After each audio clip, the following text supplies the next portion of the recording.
1er régiment d'infanterie coloniale. 2e RIC. 3e RIC. Pierre sur pierre entassée en souvenir de conquête. 5e RIC. Un jour, le vent de l'histoire les emporte. 6e RIC. حجرة على حجرة مبنيين لذكريات الاحتلال. في يوم من الأيام هبت ريح التاريخ وحطمتهم. 21e RIC. 22e RIC. Pierre sur pierre sculptée en souvenir du fracas des armes. Et un jour, les armes se retournent contre le peuple. 23e et le peuple a vaincu les armes et a changé les pierres. حجرة على حجرة منقوشين للذكريات دوي السلاح اللي رجع ضد الشعب وانتصر الشعب على السلاح وغير الحجرات.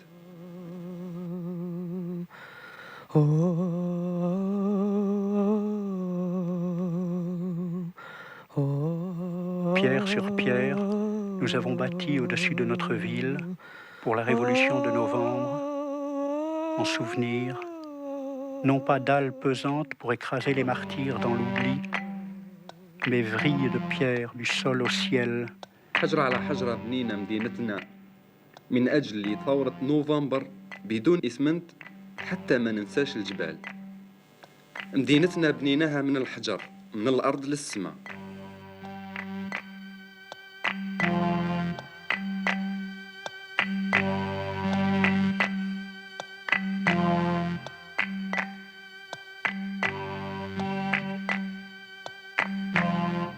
Pierre sur pierre, flamme de pierre de notre terre vers notre soleil. حجرة على حجرة وعلى الهيب حجر أرضنا في اتجاه شمسنا.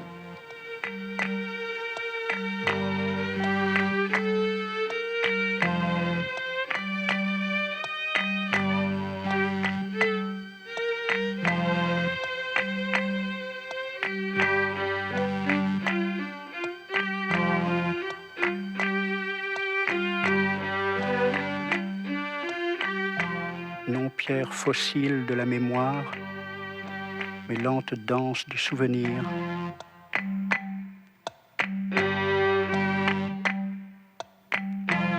Enterrer la haine, pierre sur pierre, et au nom d'hier, veiller sur l'avenir,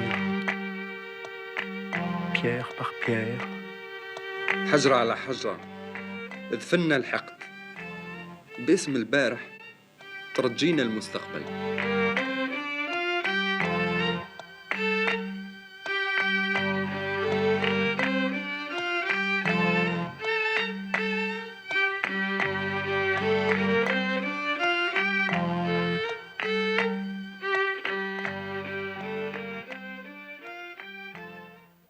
Difficile de se promener dans Alger sans trouver des gens qui veulent dialoguer. Et ici, il y a devant moi Ismet. Alors Ismet, qu'est-ce que tu veux, toi? Alors moi, j'ai l'idée de créer un dialogue entre jeunes Français et jeunes Algériens. Alors ça, peut-être par l'intermédiaire, en passant par le truchement d'un lycée. Alors on fait ça de lycée algérien qui parle à un lycée français dans le but de mieux nous connaître, d'améliorer nos relations. Et je vois pas pourquoi maintenant il y aurait des problèmes. Moi-même, je suis issu de la génération après 62 et les gens avec qui je dialoguerai n'auront pas connu aussi la période de guerre. C'est ça, il n'y a pas eu de sang entre vous? Non, il n'y a pas eu de sang, aucune séquelle. Bon, il y a une histoire qui est commune. Mais justement, sur cette histoire aussi, il faudrait discuter parce que jusqu'à présent, il n'y a eu que la version française et il y a beaucoup de choses qui nous portent atteinte et on voudrait voir maintenant dans une optique voir si au futur on ne pourrait pas nous-mêmes, en dialoguant, en contact, construire cette histoire, la faire. Réécrire l'histoire. Réécrire l'histoire, oui, réécrire l'histoire ensemble. Ouais. Et là, on se mettra tous d'accord qu'on ne portera ni atteinte aux Français, ni eux nous porteront atteinte. Tu penses que c'est une nécessité Oui, aujourd'hui? oui, c'est très très important ça. Oui, oui. Sinon, il n'y aura pas de dialogue, il n'y aura pas de contact réel, il n'y aura pas d'amitié, c'est pas possible. Mouloud Feraoun, Robert Aymar, Ali Hamouten, Marcel Basset, Max Marchand, Salah Ould Daoudia. En 1962, ils essayaient d'écrire ensemble une histoire de la conquête de l'Algérie respectant la dignité des deux peuples, une histoire fraternelle. C'est cette fraternité que l'OAS refusait. C'est pour ce crime qu'elle a ici assassiné ces 6 hommes. لما لا غديت انا قضيت من برا واحد الساعه وجيت نلقى الروميه قالت لي راه خشوا 4 نتاع البواس لهنا قلت لها وين راحوا قالت لي راهم ورا البراكه شويه هكذا انا طلعت للدار وهما جيت باش نحي الخضره من القفه وهو بعد رصاص تكلم الرصاص انا طليت هكذا نلقى مسيو باسي لهنا ميت نلقى مسيو عمار لهيه ميت نلقى مسيو اسمه ماكس مارشال لهنايا والعرب منا مولود فرعون داروه في البيرو هذاك داتهم الموزا سيمون باش دير له الدواء الو قتلوهم ومن بعد هذو قاعدين يلموا هكا في ليبال هكا من الارض. J'ai été amené dans les années 50, j'avais 20 ans et des poussières, à me poser des questions sur l'histoire des conquêtes coloniales. En me faisant traduire ce que racontaient les griots africains et les médas du Maghreb, je m'étais rendu compte qu'il y avait un fossé entre leur chant et ce qui s'enseignait en France sur la pénétration coloniale. Et je me suis aperçu avec stupéfaction que ce que racontait la tradition orale africaine recoupait les écrits des conquérants français de l'époque et que l'enseignement que l'on donnait aux enfants de France était une trahison pure et simple de la vérité historique. Sur l'Algérie, par exemple, tous les livres d'école racontent qu'il s'agissait d'une contrée sauvage et déserte, appelée d'ailleurs barbarie, et que la France, pour sauver son honneur, bafoué par un coup d'éventail, avait conquis ce pays par une série de brillantes victoires dans le seul but d'y faire pénétrer la civilisation.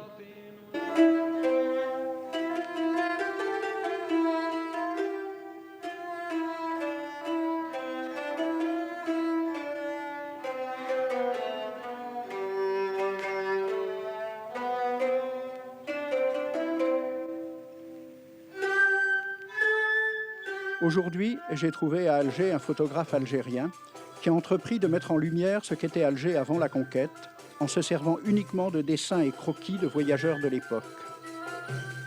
Monsieur Kouassi, vous êtes photographe et vous sortez une première œuvre éditée. Cette première œuvre éditée, si vous aviez à la présenter, vous diriez quoi? C'est une œuvre à caractère historique, Algérie d'hier, Algérie de toujours. En arabe, Jazair Ems, Jazair Khalida, qui retrace un peu, en gravure d'époque, la vie en Algérie avant la colonisation française. Ces gravures m'ont permis de montrer au public que l'Algérie existait bien, avec ses villes, avec ses coutumes, avec ses traditions.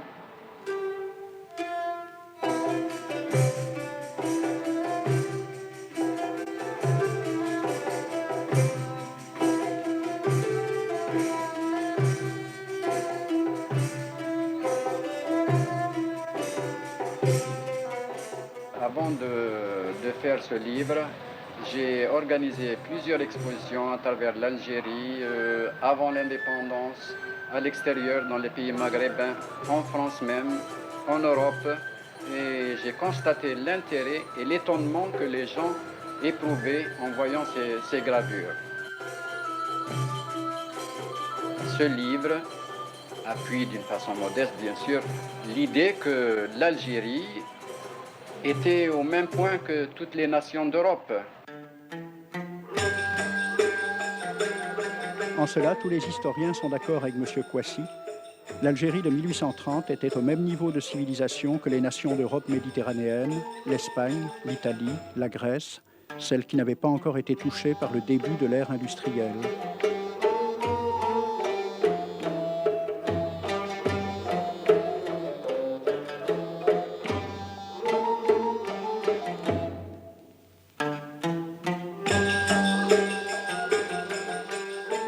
Ces documents faits par des Français, par des Hollandais, par d'autres artistes européens n'ont jamais été diffusés, à grande échelle, parce que justement ça montrait que l'Algérie existait malgré ce que nous avions appris à l'école française pendant la colonisation, que l'Algérie était un pays de marécage. C'est des documents qui retracent tout de même une vie réelle. Je pense que c'est l'honnêteté, que c'est un rétablissement normal de la vérité.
Parfaitement possible. Il est très possible d'égal à égal. C'est dans cet esprit de discussion d'égal à égal que nous avons invité Roland Bakri, le petit poète du Canard enchaîné, né à Bab el-Oued, à venir évoquer la responsabilité de sa famille, les Bakri, dans ce coup d'éventail qui servit de prétexte à la conquête. Roland Bakri, voulez-vous que nous discutions un peu de cette période de la vie de votre famille à Alger ? C'est votre histoire, c'est l'histoire de France, d'Algérie et l'histoire de ma famille. On était des Espagnols de l'armée en déroute, on est arrivé à Livourne, et puis en 1770, tout d'un coup, les Bakri de Livourne sont venus à Alger. C'était des grands banquiers, des grands marchands de blé, et on nous appelait les rois d'Alger parce qu'on était très importants. Mais auparavant, une seconde, quand même, pour rétablir l'histoire dans son ensemble. Vous êtes parti d'Espagne parce que la famille Bakri juive avait des problèmes avec l'Inquisition. Ben oui, parce que tous les juifs de l'époque, ou on devenait catholique, et ma mère, elle n'aurait jamais accepté, ou alors on restait juif, mais on foutait le camp. Alors on est allé à Livourne. Mais avant, vous viviez, c'est pour rétablir un certain point d'histoire comme ça, avant vous viviez très bien avec les musulmans en Espagne. Ah, de toute façon, Bakri, même à Alger, on nous appelait les Ben Sarot. Je ne sais pas ce que ça veut dire en arabe, mais nous, des Bakri, ça existe aussi en arabe, quoi. Moi, je suis un judéo-arabe. Je ne sais pas ce que ça veut dire, mais enfin, moitié juif, moitié arabe, et maintenant moitié français. On est trois moitiés. Alors, c'est pour dire, donc, on était des Ben Sarot, je ne sais pas pourquoi, et puis Bonaparte, comme il voulait faire sa campagne d'Égypte, il avait besoin de blé. Et donc, il s'est adressé au dé Hussein, le dé turc. Et il a dit qu'il voulait acheter pour 14 millions de francs or de blé pour que Bonaparte puisse aller à la campagne d'Égypte. Bon. Auparavant donc, rétablissons aussi un point d'histoire, l'Algérie n'était pas une région tellement déserte et sauvage, puisqu'elle pouvait se permettre de vendre des quantités assez considérables de blé à la France. C'est terrible. Le dé Hussein n'arrivait pas à récupérer 14 millions de francs or. La France devait de l'argent au dé d'Alger. C'est ça. Et au Bakri, bien sûr, puisque nous, on était les mandataires. Alors, M. Roland Bakri, c'est Bakri qui a obtenu les créances et qui est parti les présenter en France dans l'espoir de se faire payer par le gouvernement français les dettes datant de cette commande faite par Bonaparte en 1795. En 1795 et qui, en 1827, n'est toujours pas payée. Toujours pas. Alors, donc, le consul de France reçoit mission d'aller voir le dé, ou c'est le dé qui lui demande de venir le voir? Non, c'est pareil, sur un bourricot, et il monte les petites rues de la Casbah, avec des poternes, des lanternes, en fait, tout ce que vous connaissez, la Casbah d'Alger. Hein, et il arrive au palais qu'on a appelé par la suite le palais de l'Éventail. Vous connaissez, dans la Casbah, il y a le palais de l'Éventail, du coup d'Éventail. Bref, il arrive là-bas, et puis, d'abord, c'est tiens mon frère, enfin, tout ça, c'est toutes les salam alek d'usage, hein. Et ça tourne vite à l'aigre. Ils se traitent de tout, et l'autre, un il prend la mouche, l'autre il prend le chasse-mouche, et il donne un coup sur la... Alors, point historique, c'est un chasse-mouche ou c'est un éventail? Bref, le consul il est tout rouge de la gifle, et ainsi de suite. Il repart là-bas. Et puis il dit, voilà, ils m'ont donné une gifle, etc. Et l'autre, en colère, il dit, bon, ben, puisque c'est comme ça, il appelle le général de Bourmont, garde à bout fixe, allez romper les négociations, ils rompent les négociations, et on va envoyer les troupes à Sidi Ferruche, parce que là-bas, il paraît qu'il y a une plage terrible. Et c'est en 1830 que vous savez que les troupes françaises ont débarqué. Voilà. Monsieur Bakri, vous dites, pour défendre l'honneur de vos aïeux, que la dette française n'avait pas été réglée au dé. Ça, c'est un fait, c'est sûr. Mais est-ce qu'elle n'avait pas été réglée au Bakri? Parce que... C'est très compliqué. C'est pas si compliqué que la histoire d'argent, c'est compliqué. Si on se réfère aux historiens qui ne sont pas comme vous, des historiens de rien, oui, je sais. Il y a monsieur Charles-André Julien, qui est un grand spécialiste des questions, qui vous a écrit, il y a quelques années, « Mon cher Bakri, tu as touché en 1800 un premier acompte de 3 175 000 francs, puis un second de 1 200 000 francs grâce à l'intervention de ton ami Talleyrand. Pardon. Tu lui avais d'ailleurs considérablement graissé la patte. Et tu lui avais tellement graissé la patte qu'il en était devenu boiteux. C'est passé dans l'histoire. En 1819, ce même boiteux t'a fait obtenir 7 millions par un vote des chambres. Tu as fait une admirable affaire et du même coup roulé le dé d'Alger, qui était le seul créancier valable et qui n'a pas touché un sou. D'où le coup d'éventail. Tu as quand même une lourde responsabilité familiale. Il faut reprendre l'histoire telle qu'elle est. Cher Bakri, c'est justement ce que souhaitent les Algériens qui n'ont récupéré en 1962 dans les bâtiments officiels d'Alger que bien peu de documents d'archives. Ces quelques documents et les recherches d'historiens permettent déjà d'établir que même si Joseph Bakri, en gardant à son compte les sommes qui lui furent versées pour régler une partie des dettes françaises au dé, a une grande responsabilité dans le coup d'éventail, ce coup d'éventail ne fut guère qu'un prétexte. Le roi de France, Charles X, avait besoin de reprendre en main son armée. Il a pensé qu'une expédition sur Alger lui permettrait de donner à ses militaires gloire et butin. Quant aux tenants du capitalisme naissant, leur théoricien Sismondi écrivait dès mai 1830 « Ce royaume d'Alger ne sera pas seulement une conquête, ce sera une colonie, ce sera un pays neuf sur lequel le surplus de la population et de l'activité française pourra se répandre. » Voilà les véritables raisons de la conquête dont il faut aussi éclairer les méthodes. Alors j'ai pris des documents à la Bibliothèque nationale à Paris, des témoignages des conquérants de l'époque, des conquérants français. D'abord, des extraits du bréviaire que l'on avait remis aux officiers et soldats qui s'en allaient en Afrique. Cela s'appelait « Aperçu historique, statistique et topographique sur l'état d'Alger ». Voici quelques-uns de ces extraits. Ces contrées sont des terres vacantes, abandonnées aux mauvaises herbes par la paresse et l'indolence des morts. Les femmes du pays sont livrées par la paresse des Arabes, qui passent toute leur vie à fumer, à la turpitude de mœurs extrêmement relâchées. Elles n'ont pas de religion. Beaucoup doutent qu'elles aient une âme immortelle et croient qu'elles ne sont faites que pour la reproduction. Le climat aidant, les femmes sont nécessairement disposées au plaisir. Alors, allez-y, des terres vacantes et des femmes consentantes qui n'attendent que les soldats français. Et puis, à côté, j'ai vu d'autres documents qui marquent l'étonnement des officiers français qui débarquaient en Afrique. C'est Campagne d'Afrique en 1830 par un officier du corps expéditionnaire. Cette terre, qu'on avait présentée comme sauvage et inhabitée, est couverte de jolies maisons de campagne entourées de jardins. Toutes sont bâties sur des hauteurs dont les mouvements onduleux contrastent tout à fait avec l'aridité des côtes de Provence. La végétation y est superbe, et partout des sources et des courants d'eau fécondent la terre. Les fruits y sont en abondance. Un grand nombre d'aqueducs amènent les eaux jusqu'à la capitale.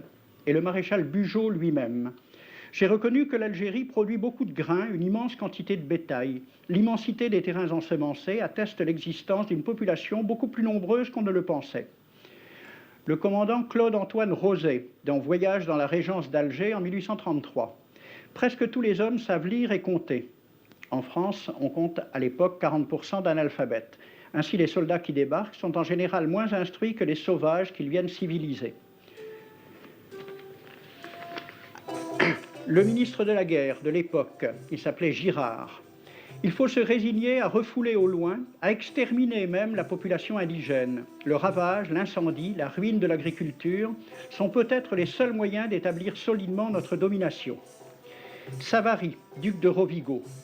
Apportez des têtes, bouchez les conduites d'eau avec la tête du premier bédouin que vous rencontrerez, au nom bien sûr de la civilisation. Christian, dans l'Afrique française. Un détachement de l'armée, parti d'Alger, surprend la tribu désarmée des Olifia et massacre sur le champ tous les hommes, femmes, enfants, sans distinction. On parlera de 12 000 morts. Les troupeaux raflés aux Olifia seront vendus au consul du Danemark. Quant au reste du butin, il fut exposé au marché de Babazoun. On y voyait des bracelets de femmes, encore attachés à des poignets coupés, et des boucles d'oreilles pendant à des lambeaux de chair, au nom de la civilisation.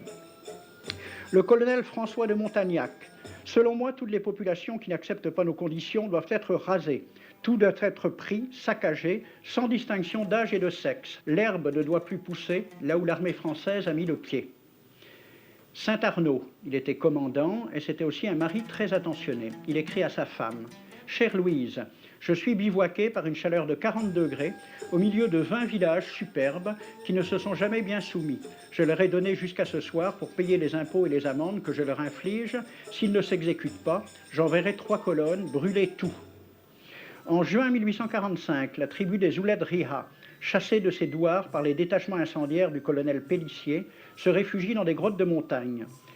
Ordre du maréchal Bugeaud.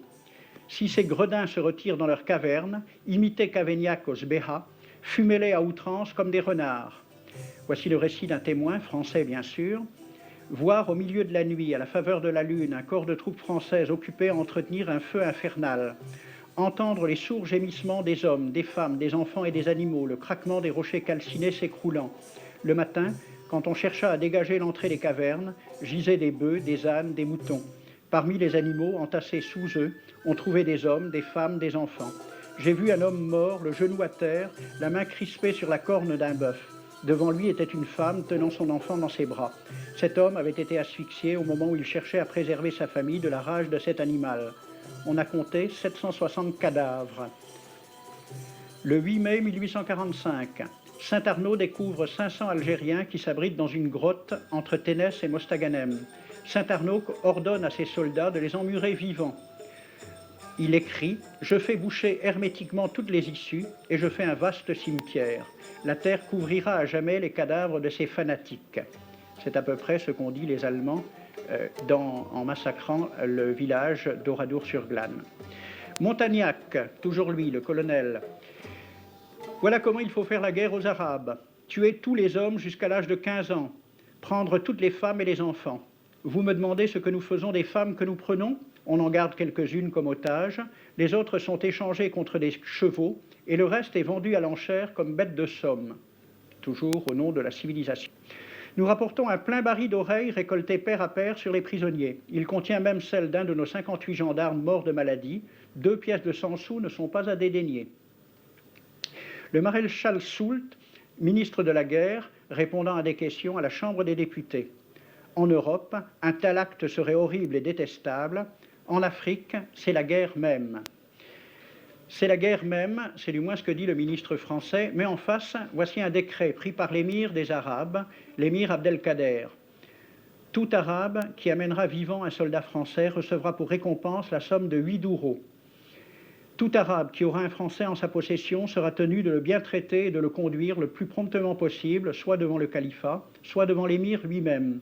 Dans le cas où le prisonnier aurait à se plaindre de mauvais traitements, l'Arabe n'aura droit à aucune récompense. À la lecture de ce décret, question d'un soldat algérien, quelle récompense pour un prisonnier vivant? L'émir répond 8 douros. Et pour une tête coupée, l'émir répond 25 coups de bâton sur la plante des pieds. De quel côté était la civilisation? J'ai donc fait ce film avec les citations et des dessins et gravures qui étaient à la Bibliothèque nationale à Paris. Et j'ai proposé le film à la Ligue de l'enseignement pour qu'il soit projeté dans les lycées et collèges de France et de Navarre. La Ligue de l'enseignement l'a refusé avec cette appréciation. Quoique très correctement réalisé et basé sur des documents indiscutables, ce film va à l'encontre de toutes les idées qui servent de base à l'enseignement de la pénétration française en Afrique du Nord, ce qui rend sa diffusion impossible.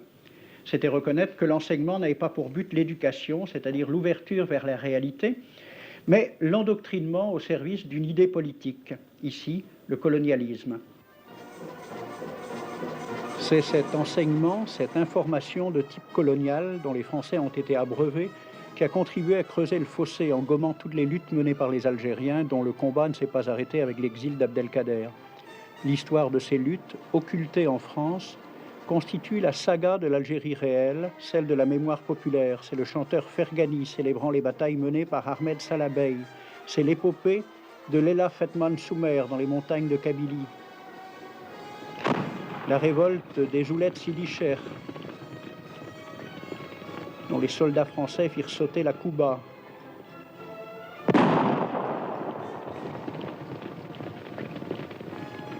Une trame de levée populaire, d'embuscade, de guérilla remettant 100 fois en cause la conquête.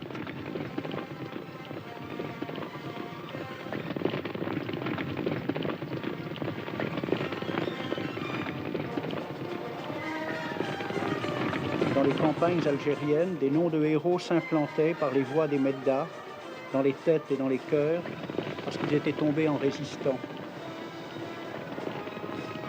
Côté français, ils étaient simplement cités comme bandits liquidés par les armées de pacification.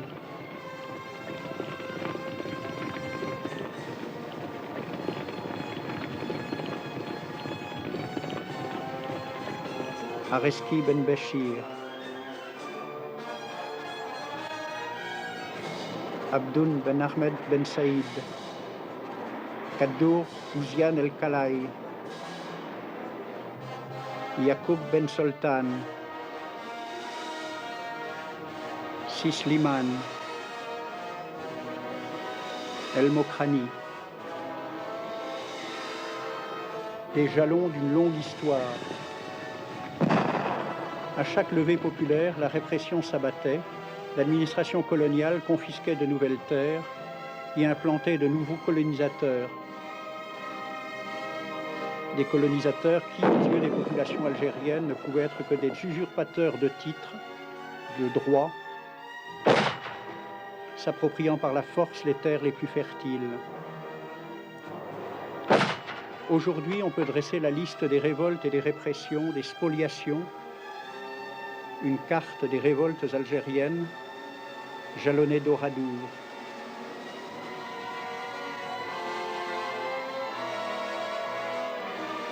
Mais la seule carte que connaissaient à travers les écoles les enfants de France, c'était la carte économique de l'Algérie.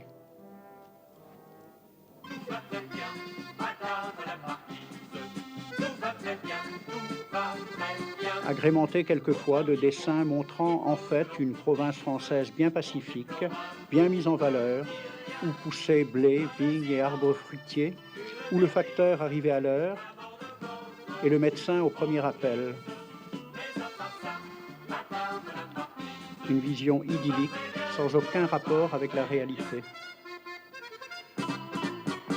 C'est l'autre aspect de l'histoire restée vivace dans les mémoires populaires, que des peintres algériens ont collectivement entrepris de mettre en image, depuis les révoltes contre les conquérants romains jusqu'à la révolution qui amena l'indépendance. Le collectif pictural a été placé sous la direction de Mohamed Issiakem, peintre algérien internationalement connu pour son talent, et connu aussi en Algérie pour son esprit anticonformiste. On a considéré que les artistes algériens ne se supportaient pas les uns les autres. Nous leur donnons ici même la preuve qu'ils peuvent écrire leur histoire ensemble. Vous les voyez bien tous, tellement différents les uns des autres qu'on ne le sent même pas.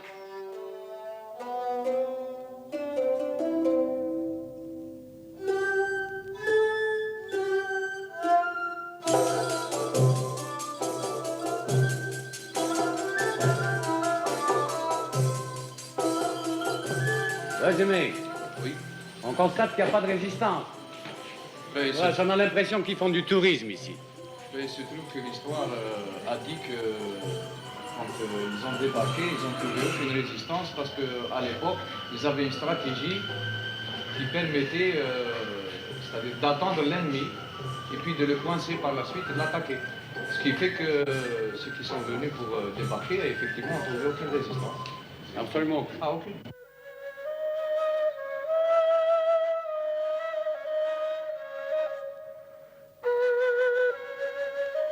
Autrement dit, vous êtes en train maintenant de rendre à l'Algérie toute une image qui lui a été confisquée par le colonisateur. Absolument, absolument. Et sans haine.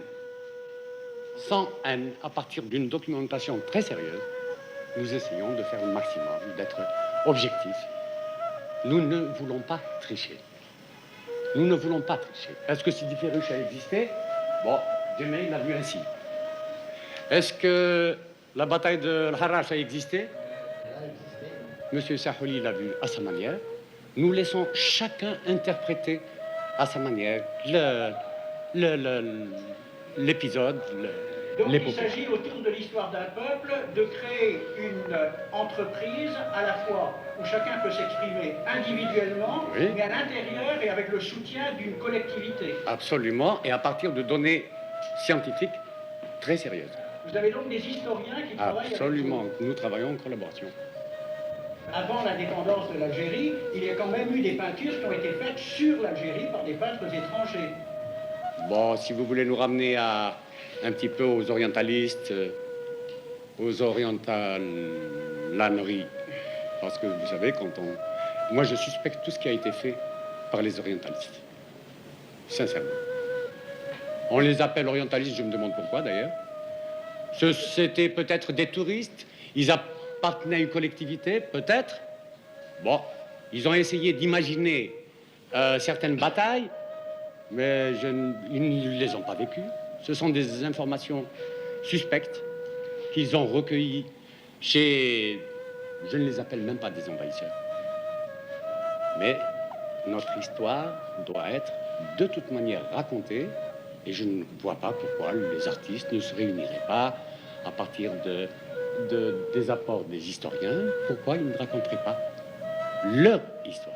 Et je vous dis, cette histoire se raconte très simplement. Et si de temps en temps vous avez un petit drapeau bleu-blanc-rouge, c'est tout simplement parce que le drapeau bleu-blanc-rouge représente l'envahisseur, le colonisateur. Il avait un drapeau bleu-blanc-rouge. Il n'y a absolument aucune haine. On veut être objectif et raconter l'histoire d'une manière très honnête, très saine. Les rapports avec les Européens, avec les Français, bon, il faut bien comprendre qu'on vivait au temps de l'Algérie française. C'est-à-dire que l'enseignement, d'abord, était en français. Moi, j'allais à l'école française avec des enfants français et européens. Et les indigènes, comme on nous appelait, étaient minoritaires à l'école. Bon, évidemment, quand on est enfant, ces choses-là passent au second plan, parce qu'il y a la camaraderie d'enfance. Il ne peut pas y avoir de racisme entre des enfants, mais il y a leurs parents derrière. Et le faux rapport, le mensonge, un enfant le sentait très vite. Par exemple, je vais à l'école française, j'apprends que mes ancêtres sont les Gaulois, je rentre chez moi, je parle en arabe avec ma mère, c'est autre chose. C'est vraiment deux mondes tout à fait différents. Et ces deux mondes étaient en lutte tous les jours. Donc, nous avons assez vite compris que nous vivions dans un monde faux et que nous étions dans une situation fausse et que nous vivions des rapports de maître à esclave. Naturellement, le racisme ne venait pas de nous, il venait plutôt des plus forts, c'est-à-dire de l'autre côté. Ce racisme, inutile de le décrire, parce qu'on peut le voir, même en France à l'heure actuelle, il se manifeste de mille manières. Il était toujours présent et, en quelque sorte, notre force à nous, justement, est venue de là. C'est que le colonisateur nous méprisait, il ne nous voyait même pas. Mais nous étions obligés de le voir, d'apprendre sa langue, de vibrer à son histoire. Moi, je me rappelle la Révolution française, je ne cessais jamais de relire ce qui s'était passé. Mais je voyais la contradiction flagrante entre le colonialisme et cette révolution que m'apprenait la France. Pour engager le dialogue sur l'enseignement français dans l'Algérie d'hier, encore faut-il tenir compte de cette motion adoptée à l'unanimité au Congrès des maires d'Algérie en 1908. Considérant que l'instruction des indigènes fait courir à l'Algérie un véritable péril, tant au point de vue économique qu'au point de vue du peuplement français, les maires d'Algérie émettent le vœu que l'instruction primaire des indigènes soit supprimée. On dit que Saint-Louis aime la paix, mais il fait toujours la guerre contre les musulmans. Il n'a pas fait la guerre que contre les musulmans, il a fait la guerre contre les Bretons aussi. Il a même ramassé une dérouillée, il a fait la guerre partout, ce type-là. Ils mettent ça, mais en fait, dire qu'il aimait la paix, c'est quand même peut-être un petit peu exagéré, quoi. Ben alors, c'est pas vrai ce que tu nous donnes sur les livres. C'est pas moi qui vous le donne d'abord, et puis Enfin, c'est pas vrai, c'est des omissions. Enfin, je sais pas, ils mettent pas tout dedans. Enfin, c'est peut-être plus ou moins volontaire, on sait pas, mais non, enfin, il y a des trucs qui sont pas vrais, c'est sûr. C'est bien pour nous parce que nous croyons à tout ce qui est écrit. Dans le livre d'histoire, c'est écrit que notre pays s'appelait la Gaule. Et nos ancêtres, les Gaulois. Tu crois à ça? Non, ça... non, j'y crois pas, non. Vaut mieux laisser tomber ça, c'est des erreurs. Enfin, vaut mieux en rigoler, quoi, je crois. C'est pas... C'est le coup classique, ça. Les croisades. J'arrive pas à comprendre ce mot. Les croisades? Pourquoi tu comprends pas? Nous respectons Jésus car c'est un prophète. Ah bon? C'est un prophète pour vous? Oui. Mais les chrétiens viennent défendre son tombeau. Je savais pas que Jésus c'était un prophète pour vous, mais évidemment, dans ces conditions-là... Je crois que les chrétiens ne viennent pas le défendre, mais ils aiment faire la guerre contre les musulmans. C'est pour ça que... Non, les chrétiens n'aiment pas plus faire la guerre aux musulmans qu'aux autres. Et si les juifs prennent le tombeau de Christ et que Jésus n'est pas dans leur religion, est-ce que les chrétiens font une guerre, une croisade? Tu crois ça? Tu m'apprends des choses en langue française, j'aime bien ça. Mais pourquoi pas en langue arabe? Oh, mais on peut apprendre tout dans toutes les langues. Pourquoi pas en arabe maintenant? Si, je sais pas, c'est à cause de la, je sais pas, moi, de la mission civilisatrice de la France, si tu veux. Comment? Tu t'en moques de moi? C'est peut-être après des conversations de ce genre avec ses élèves que Roger s'est rendu compte de ce que l'on attendait de lui. Former du bétail pour l'exportation. Merci. Couper les enfants de la culture de leur père. Qu'est-ce que c'est que ça? Char. Char. Cheveux char. Char. Ya. طيب هي. Oui. La bouche. Femme. Femme. أيوة. Les dents. خشم. Soun. سنون. Snoun.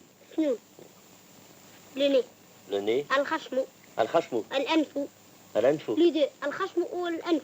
Ah bon, il y a les deux mots. Quoi. Les deux mots. Et la main, comment on dit? L'oreille. L'oreille. L'oreille. L'oreille. l'oreille. Euh, الوزن. oui. الوزن. الوزن. أي. La main. اليد. اليد. يد. يد. يد. La maison. La maison. الدار. الدار. الدار. الرجل. الرجل. الرجل. والساق. لباس. La barbe. لحية. لحية. لحية. راخية. لحية. راخية. قول بالكدا لحية. قربل. لا قلت لك لحية. لاخية. انكر. لاخية. لحية. لاخية. لح. لاخ. يا. يا. تن. تن. لحية. لاخية. لحية. لاخية. لحية. لاخية. Et la France, ils ne connaissent même pas les préfectures. Et pourtant, qu'est-ce que nous formons? Beaucoup d'entre eux iront travailler en France. L'industrie française a besoin d'eux. Un de vos élèves m'a dit que si Saint-Louis était mort devant Tunis, il n'avait qu'à ne pas y venir. Je peux difficilement admettre ce genre de réflexion. C'est moi qui l'aurais appris ça. Eh oui, oui, quand même. C'est bien d'adapter le calcul aux problèmes locaux. Mais, encore une fois, monsieur Le Floch, il risque d'être perdu au certificat. Nous en sommes encore aux histoires de trains qui partent d'une gare pour aller dans une autre gare. Vous en avez vu de train? Ou de baignoires et de robinets, les problèmes de robinets. Vous avez vu de baignoire ni de robinet non plus. Et ils en verront quand ils iront en France. Puis ça va bien comme ça, hein, avec vos robinets, vos baignoires, vos trains, vos machins, vos Saint-Louis et vos bouquins racistes. Tenez, je m'appelle Le Flore, pas Le Floc, ni Le Floch, c'est un nom breton. Allez, quel nom, monsieur l'inspecteur? Ça suffit comme ça. Allô? Non. Ah, docteur Crépin. Oui. Inspecteur Janvier. Non, pas inspecteur de police. De l'éducation nationale. Vous êtes tout excusé. Par les temps qui courent, on peut confondre. Oui, justement, monsieur Le Floch. Examinez-le sérieusement, docteur. Non, non, sur le plan mental. D'ailleurs, vous aurez mon rapport, n'est-ce pas? Oh, une agressivité pathologique. Qu'il se repose 1 mois, 2 mois. Merci, docteur, merci. J'étais un bon sujet, bien sage. Je croyais ce qu'on me disait. J'étais convaincue que tout ce qui se trouvait en rose sur les cartes du monde, c'était français. Et j'ai été extrêmement scandalisée lorsque j'ai appris que des gens qui vivaient sur ces cartes, sur cette partie rose de la carte, n'avaient pas exactement le même passeport que moi. L'avion régulier d'Air France a contribué dans une certaine mesure à la décentralisation littéraire en amenant à Biskra les membres du jury du Grand Prix des 4 jurys venus décerner en Algérie une récompense enviée. Bien qu'ils ne soient pas candidats au prix, les Aïssaouas font preuve d'un talent que possèdent rarement les écrivains. La littérature algérienne, avant l'indépendance, et même aujourd'hui, il y a des gens qui prétendent que c'est Albert Camus. Et il est vrai que pendant longtemps, Albert Camus a représenté ce qu'on a appelé l'école d'Alger. Et c'était un homme de gauche. Simplement, les Français qui connaissent Camus, peut-être le connaîtraient mieux, le comprendraient mieux, s'ils le comparaient à un autre écrivain qui s'est trouvé dans la même situation, un écrivain américain, un grand écrivain, un autre prix Nobel comme Camus, c'est William Faulkner. Voilà, là nous avons 2 écrivains qui naissent dans des conditions à peu près semblables. Et on peut dire que Camus était d'origine plus modeste même. Enfin, Faulkner était un fils de colon dans le sud des États-Unis. Il était dans la même position à peu près, dans la même situation fausse, c'est-à-dire il vivait parmi les Algériens, Faulkner vivait parmi les Noirs du sud des États-Unis. La grande différence, c'est que Faulkner parlait la langue des Noirs. Il emploie même dans ses livres l'argot des Noirs des États-Unis. Il les connaissait. Il était resté raciste, il avait des relents racistes. Mais dans ses livres, il se débattait avec ces nègres, avec ces Noirs. Il essayait de les comprendre, et il les comprenait souvent. Et ça ne l'empêchait pas de les haïr. Par contre, chez Camus, d'un côté, il était pour nous, pas pour l'indépendance, mais enfin, pour les indigènes, pour être moins brutal, moins raciste. Mais c'était au fond une position morale, seulement morale. Parce que dans l'œuvre de Camus, on peut voir facilement que les plus belles pages de Camus, c'est quoi? C'est Tipaza, c'est la plage, c'est le paysage, l'Algérie est belle, mais il n'y a pas de peuple, on ne voit pas le peuple algérien. Dans les livres de Camus, le peuple algérien est pratiquement inexistant. C'est très révélateur. Si on prend 2 livres, l'un de Camus et l'un de Faulkner, on peut prendre par exemple L'étranger de Camus et Lumière d'août de Faulkner, qui peuvent très bien être comparés ici. Dans L'étranger, le personnage algérien, le seul, je crois qu'il s'appelle Saïd, c'est à peine s'il existe. On le voit tout juste, je ne sais même pas s'il dit quelques mots, et hop, il meurt d'un coup de soleil. Plus de Saïd, plus d'Algérien, et tout le reste, c'est l'Algérie française, c'est pas l'Algérie. Par contre, dans Lumière d'août, Faulkner trace le portrait d'un nègre assassin qu'il charge avec haine, même on sent qu'il se bat avec ce nègre dans son livre. Mais ce nègre-là domine le livre. Là, on sent vraiment un travail d'écrivain, un grand écrivain, parce qu'il savait de quoi il parlait. Et le grand malentendu, c'est ça, justement, ici en Algérie. Il était impossible, surtout aux écrivains, il y a peut-être eu des exceptions, mais dans l'ensemble, ça reposait avant tout sur une illusion, un malentendu, une situation fausse, puisque Camus vivait toujours parmi les Européens. Il n'avait aucune ouverture, et je dirais même, on pourrait l'accuser, mais il ne faut pas non plus tomber dans une autre position morale. En fait, il n'y avait pas la curiosité la plus élémentaire pour la vie de ce peuple, pour sa langue. Sa vision du peuple algérien était une vision très rudimentaire, très lointaine. Et par là même, ça a infirmé son œuvre. Et on l'a vu d'ailleurs très curieusement pendant la guerre d'Algérie. Alors, pendant la guerre d'Algérie, il a eu une position morale assez courageuse, puisque les pieds noirs lui ont jeté des tomates, ils voulaient même le tuer. Bon, c'est vrai. Mais d'un autre côté, à un moment donné, lorsqu'il a eu le prix Nobel, il a eu une parole révélatrice. Et à un moment donné, juste après la remise du prix, il y a eu une conférence, il y avait des journalistes. On lui a posé la question, parce que sa mère était encore ici. Sa mère était encore en Algérie pendant la guerre.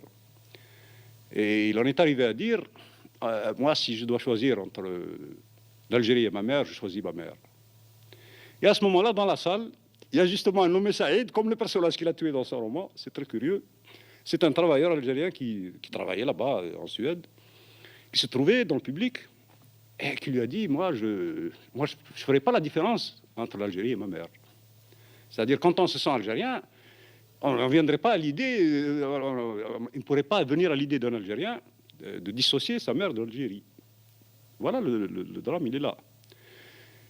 C'est pourquoi, bon, il faut quand même que les Français comprennent une fois pour toutes que la littérature algérienne, c'est pas Camus, et l'Algérie n'est pas française. Et la littérature est un bon moyen de comprendre. Parler du cinéma colonial, je pense que c'est tellement facile parce que c'est tellement pauvre, tellement inexistant. Je crois que d'ailleurs c'est le thème un peu de l'émission, la négation d'un peuple par l'image. Les quelques films qui existent sont connus, que ce soit Pépé le Moko, que ce soit le remake de Pépé le Moko Casbah, que ce soit les films sur la Légion. Il n'existe que 2 livres traitant de ce sujet, c'est Caméra sous le soleil et le cinéma colonial. Bon, on retrouve les mêmes choses, des lieux communs, à savoir l'arabe fuyant, traître, vu de loin, jamais précis, toujours comme une ombre, ou l'arabe avec un couteau, tuant par derrière, ou alors l'arabe, quand il arrive dans un souk ou il arrive dans un marché, il crie. Il y a une foule d'arabes et ça crie, ils ne parlent pas, ces gens-là, ils crient seulement. Bon.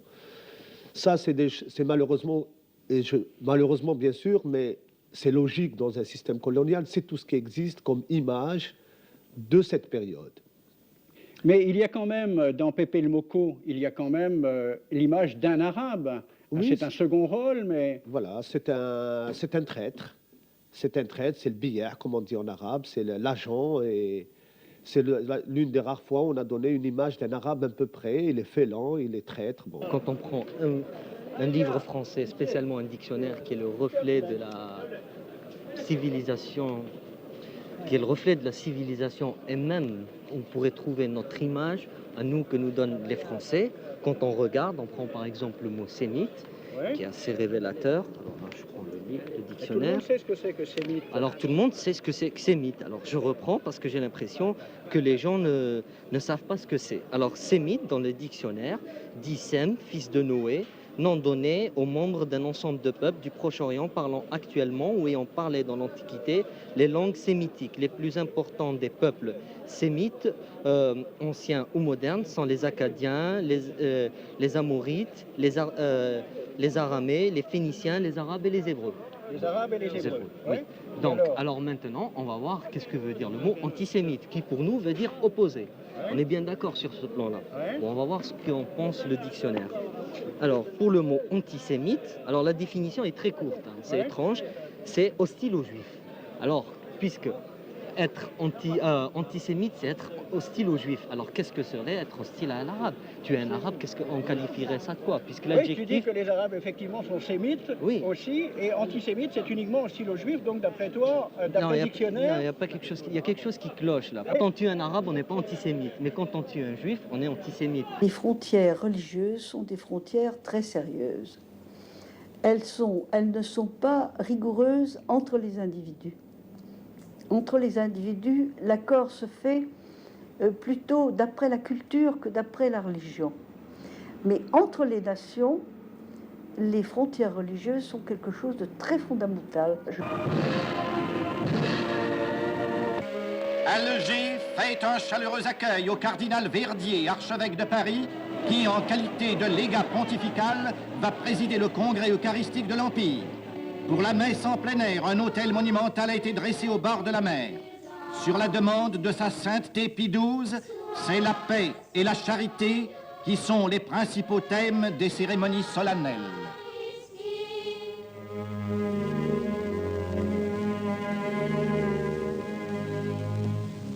connais énormément de mariages mixtes, très heureux, entre Français ou Françaises et Algériens ou Algériennes.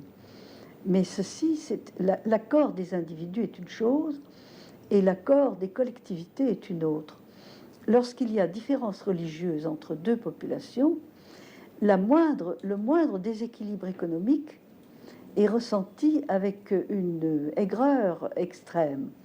Or, entre la France et l'Algérie, il y avait deux dissemblances, qui étaient premièrement la dissemblance religieuse et deuxièmement la dissemblance économique. De tous les points de l'Empire français, chaque jour, de nouveaux contingents s'embarquent à destination de la métropole. D'un même cœur, d'un même élan, ils viennent apporter leur aide à la France en guerre.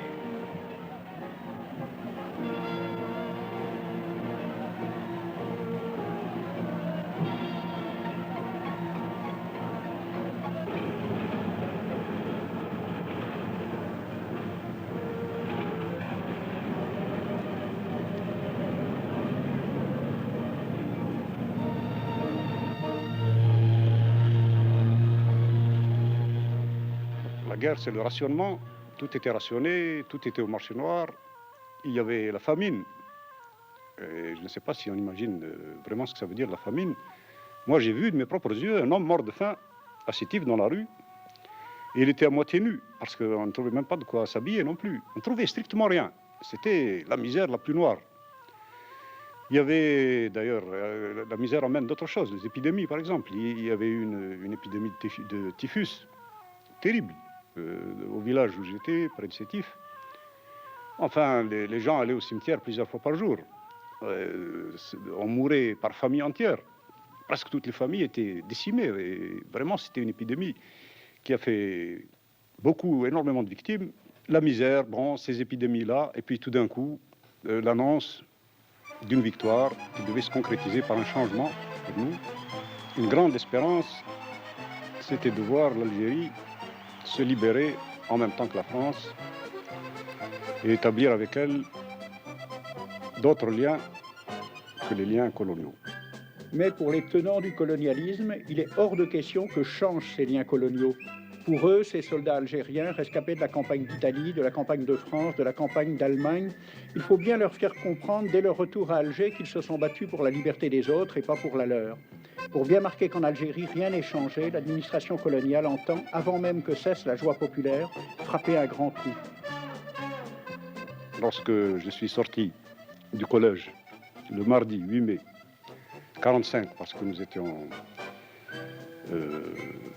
avions l'autorisation de sortir, c'était un jour de fête, il y avait les cloches chrétiennes qui sonnaient, il y avait même des officiers qui buvaient du champagne sur les trottoirs. C'était d'un côté, dans le centre, puisque le lycée était au centre, une atmosphère de joie, mais tout d'un coup, cette atmosphère-là a totalement changé parce que, je l'ai compris plus tard, mais enfin, il y a eu un élément nouveau, c'est le défilé du 8 mai 1945 à Sétif, qui était vraiment imposant parce qu'il faut savoir que le mardi, c'est le jour de marché à Sétif. Et il y a énormément de paysans. Il y a des communes très peuplées tout autour. Et il y a énormément de gens un jour de marché à Sétif. Les paysans étaient désarmés, mais c'était une immense foule. Et devant la foule, il y avait les scouts musulmans. Et derrière les scouts, des étudiants, dont certains étaient des camarades. Et ils m'ont fait signe de les rejoindre. C'est comme ça que j'ai participé à la manifestation avec ces étudiants, mais nous avons tout juste fait quelques pas. Et puis il y a eu les coups de feu, le cortège a reflué, on a vu même des enfants écrasés, et puis c'était la panique. On ne pouvait pas bien comprendre ce qui se passait, mais on voyait bien que c'était très grave. J'ai pris la décision de rentrer dans mon village parce que mon père était malade. L'armée est arrivée, il y a eu des scènes de viol, etc., mais ça je l'ai su après. Bref, l'armée a occupé le village, la région, et puis le 13 mai, on est venu me chercher à la maison, là c'était des civils, j'ai été arrêté, conduit à la gendarmerie, ensuite à Sétif, au camp d'artillerie, où là nous étions quelque chose comme 6 000 Algériens de cette région-là, Et il y avait, moi j'étais jeune, j'avais 15 ans, mais il y avait plus jeunes que moi. Il y en avait qui avaient 12 ans, des gosses qui avaient été ramassés. C'était une sorte de coup de filet, bon, à la gendarmerie par exemple, dans le village. On avait vu des corps, on avait vu des cadavres pour arriver à la gendarmerie. Et puis on entendait des coups de feu, souvent, surtout la nuit, tout près.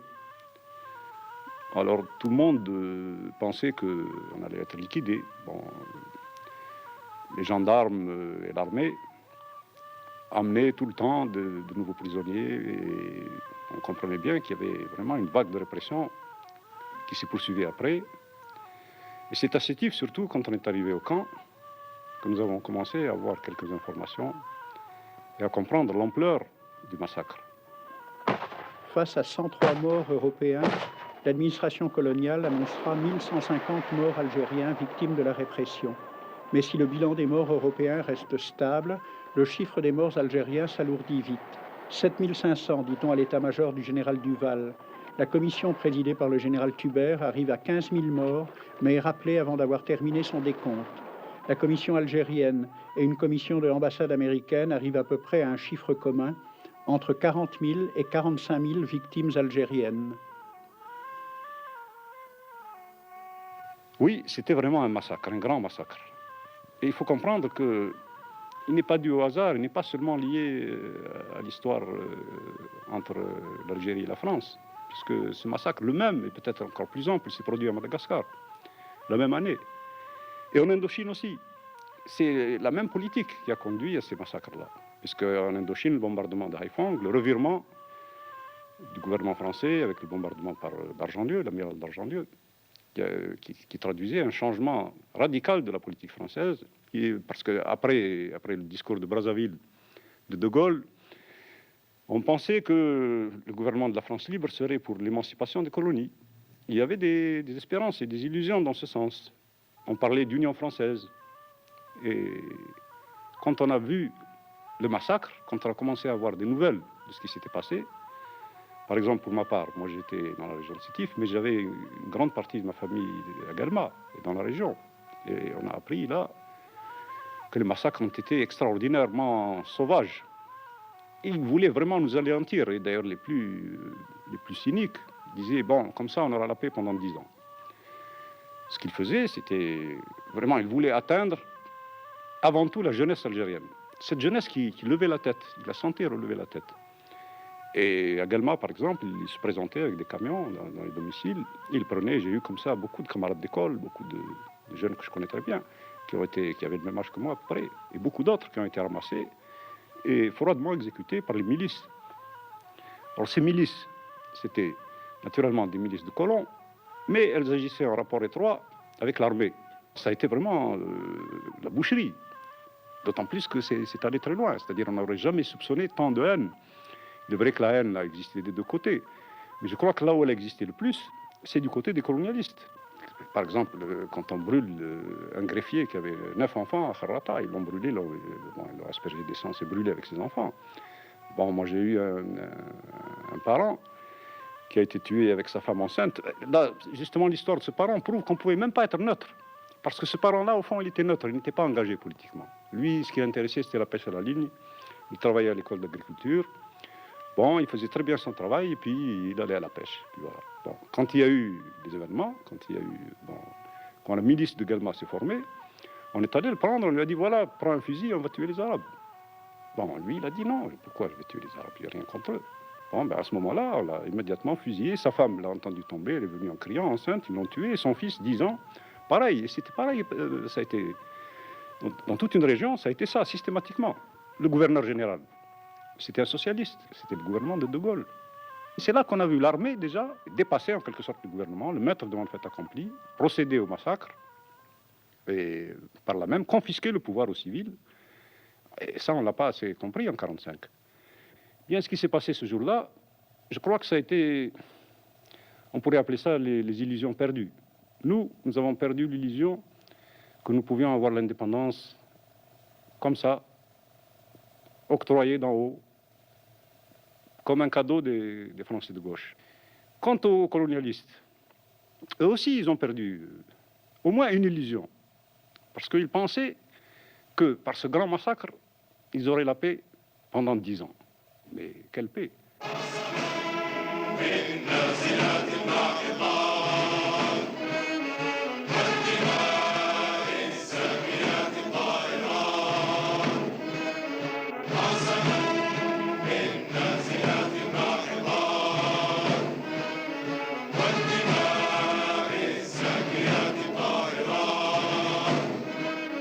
والجنود اللامعات الخافقات الجبال الشامخات الشاهقات